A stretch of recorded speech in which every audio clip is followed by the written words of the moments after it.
Europe has a sizable number of jobs and workplaces that are off the radar of the tax and labour authorities. Every year that's an average of just under a fifth of the EU's €13 billion GDP.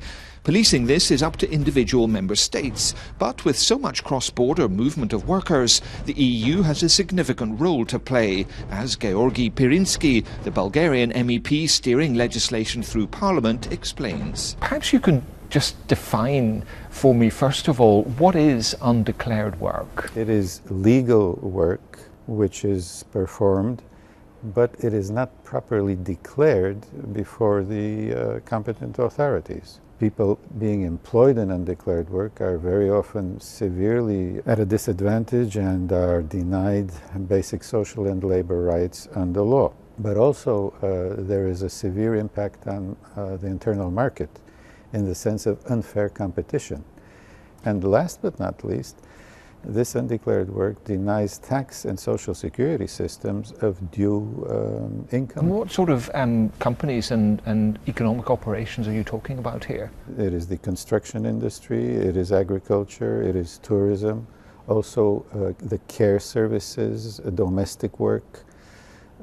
In many of these, undeclared work is a very sizable and painful proportion of those employed. What is the platform?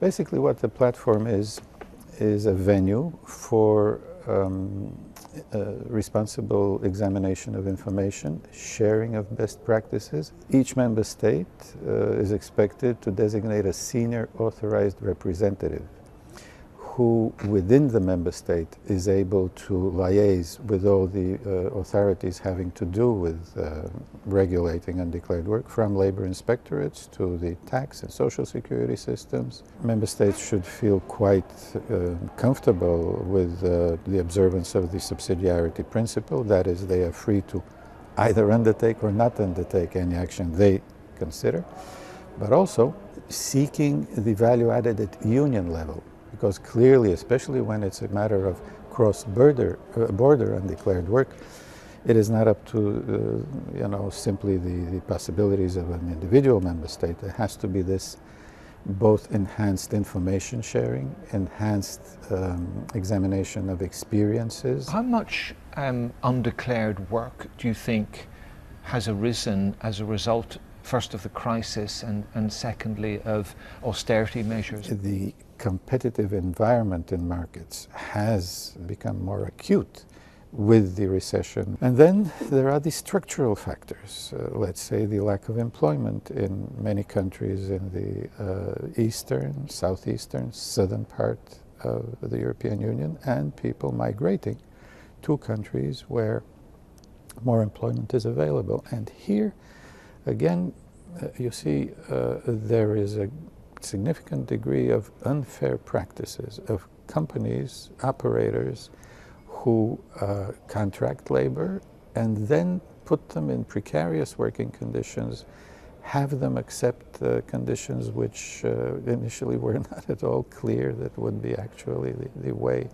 they would be working and living.